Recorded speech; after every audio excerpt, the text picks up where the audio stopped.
केंद्रीय मंत्री अर्जुन मेघवाल साहब आज हमारे साथ हैं, जो जयपुर नगर निगम के समन्वयक भी है। जी, आपका स्वागत है अर्जुन जी। धन्यवाद जी, बोलिए।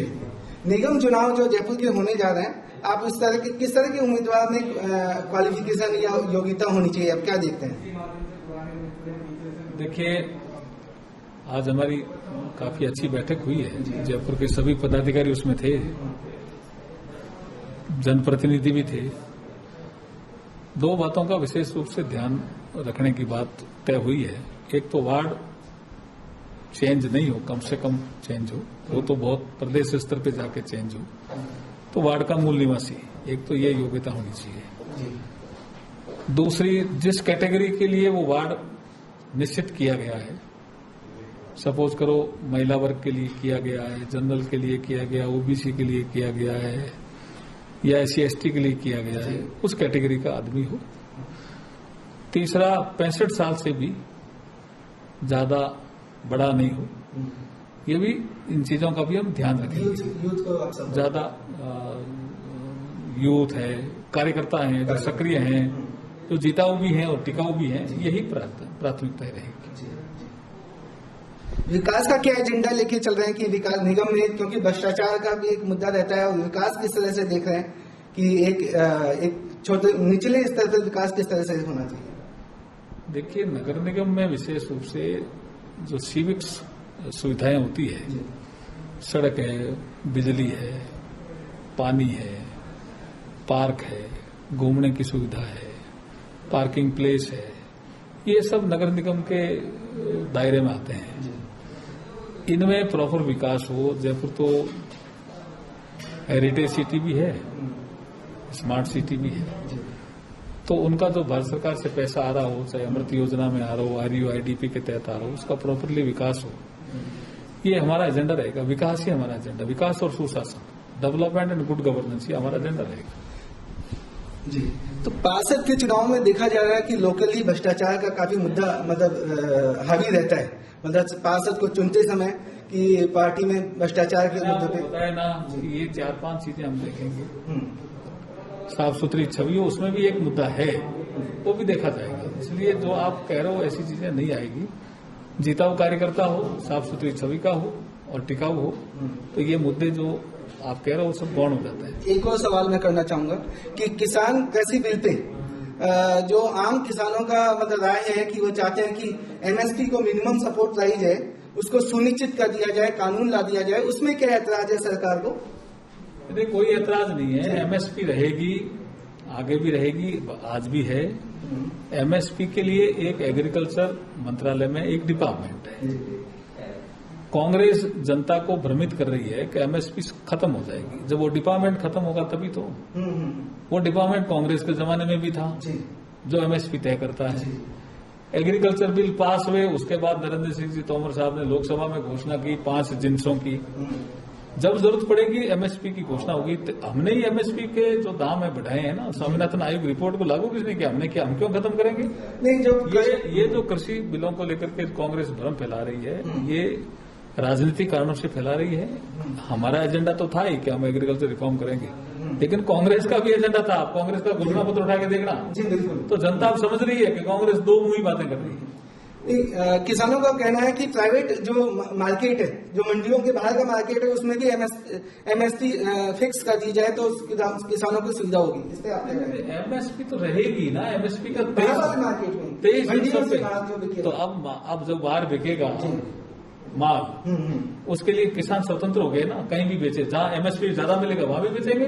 नहीं, ज्यादा मिलेगा वहां तो वहां बेचेंगे। और देखिए, मैं क्या कह रहा हूँ, उनकी जो डिमांड है वो समझ में नहीं आ रही। डिमांड क्या है? MSP एक डिपार्टमेंट है एग्रीकल्चर डिपार्टमेंट का, वो है, वो जारी रहेगा। उसमें MSP घोषित करने की प्रक्रिया है, वो जारी रहेगी। किस तरह का उनको भ्रम है, मेरी तो समझ में नहीं आ रहा। किसानों को ये भ्रम है कि MSP को खत्म करना चाह रहे हैं। तब से लागू किया है, तब से यही सिस्टम है। क्यों खत्म करेंगे? दूसरा एक विषय जिसको लेकर के आप पूछना चाह रहे हैं, शायद वो आप पूछ नहीं पा रहे हैं, वो है एक करार का बिल है, उसको लेकर के कि भाई करार होगा, तो करार तो खेत का तो होगा नहीं, करार होगा जिन्स का। तो आज भी कॉन्ट्रैक्ट फार्मिंग लोग करते हैं, लेकिन उसमें लिखित नहीं था तो ठगे जाते थे। अब ये लिखित में समझौता होगा कि बुआई करने से पहले मैं किसान हूं तो मैं किसी व्यापारी से करार करूंगा कि भाई चलो मैं मूंग बोता हूं मेरे पूरे खेत में, तो मेरी फसल आप ले लेंगे। वो बोला मैं ले लूंगा, किस भाव में लेंगे, इस भाव में लेंगे। तो इसमें दिक्कत क्या है, आज भी कॉन्ट्रैक्ट फार्मिंग कर ही रहे ना, लेकिन वो लिखित में नहीं थी। अब वो लिखित में हो गई तो ये तो किसान के हित में है। इसमें एक मुद्दा और आता है कि जब करार होता है तो जो आम व्यापारी है, इंडस्ट्रिस्ट है, उसमें किसानों के हित में नहीं होके प्री डिफाइंड फॉर्मेट सरकार के द्वारा निर्धारित कर दिया जाए, उस फॉर्मेट में करार पूरा हित में ही किसान के रहेगा। जो उसने करार किया उसके अनुरूप अगर वो बेचना चाहे किसान फसल होने के बाद तो स्वतंत्र है।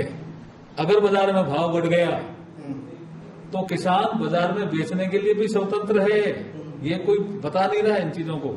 और अगर पाला पड़ गया, नुकसान हो गया, तो उस केस में व्यापारी उसी पैसे को देने के लिए मजबूर है किसान को, जो जिस दर में तय हुआ। तो ये सारा करार किसान हितैषी है इस पूरे सिस्टम में। नहीं, जो क्वालिटी का मुद्दा आता है कि क्वालिटी मिनिमम, ये क्वालिटी डिफाइन कर दी जाती है एक टेबल में, इसमें ये क्वालिटी नहीं, अब आ रहा है क्वालिटी, कब आता है जी। जैसे एमएसपी लागू कर दी गेहूं में, एफसीआई वाला है कि इसमें तो मॉइस्चर है, हम ये एमएसपी नहीं दे, अब है वो खत्म हो रहा है ना।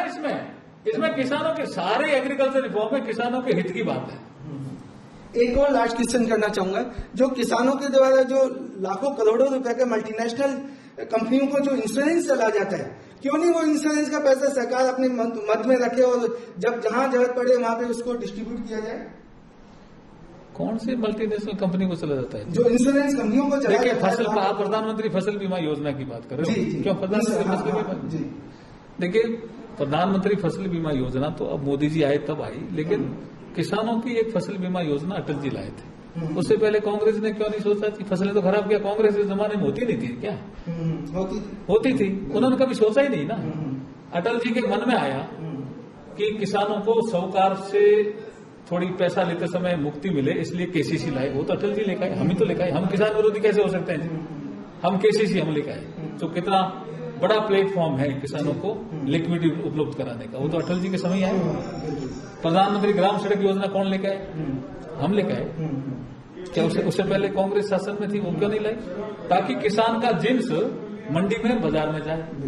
ये फसल बीमा योजना भी अटल जी की देन है, लेकिन इन्होंने जब ये कांग्रेस वाला आए तो इन्होंने उसको मौसम आधारित कर दिया। एक मौसम की मशीन लगाते थे, वो मौसम का सही हिसाब नहीं रखती थी, तो लोगों को पैसा पूरा मिलता नहीं था जी। अब मैं गारंटी से कह रहा हूँ, मैं तो खुद किसान हूँ, मैं जिस क्षेत्र से आता हूँ, प्रधानमंत्री फसल बीमा योजना में जो चेंजेस किए हैं मोदी जी ने, उसमें सीधा पैसा किसानों के खाते में जा रहा है फसल बीमा का। कि बहुत बड़ा क्रांतिकारी, जितना नुकसान होता है उसकी भरपाई 5-10% दी जाती है। एक पर्टिकुलर 3 महीने का आंकड़ा ले रहे हैं ये आप वो जो बोल रहे हैं वो वामपंथियों की भाषा है। ये हमारे लोकसभा में बोला, उन्होंने कहा आप 3 महीने के एक आंकड़े लेकर के सारी योजना का ये आपसे आलोचना कर रहे हैं। ये प्रधानमंत्री फसल बीमा योजना किसानों के लिए वरदान है। मेरे क्षेत्र में जो पाला पड़ा, पहली बार किसानों को लगा कि यार खाते में पैसे आ गए। कोई कह रहा 80,000 आ गए, कोई कह रहा 1.5 लाख आ गए। मैं आपको लिस्ट दूंगा किसानों को। नहीं, लेकिन जो पैसा आता है ना सर, वो 10-20% ही आता है। ऐसा नहीं है, सब आ रहा पैसा। आज का अब देखो, आप आंकड़े मिला के देखो, अब पैसा ज्यादा जा रहा है किसान। बहुत बहुत धन्यवाद आपका जी।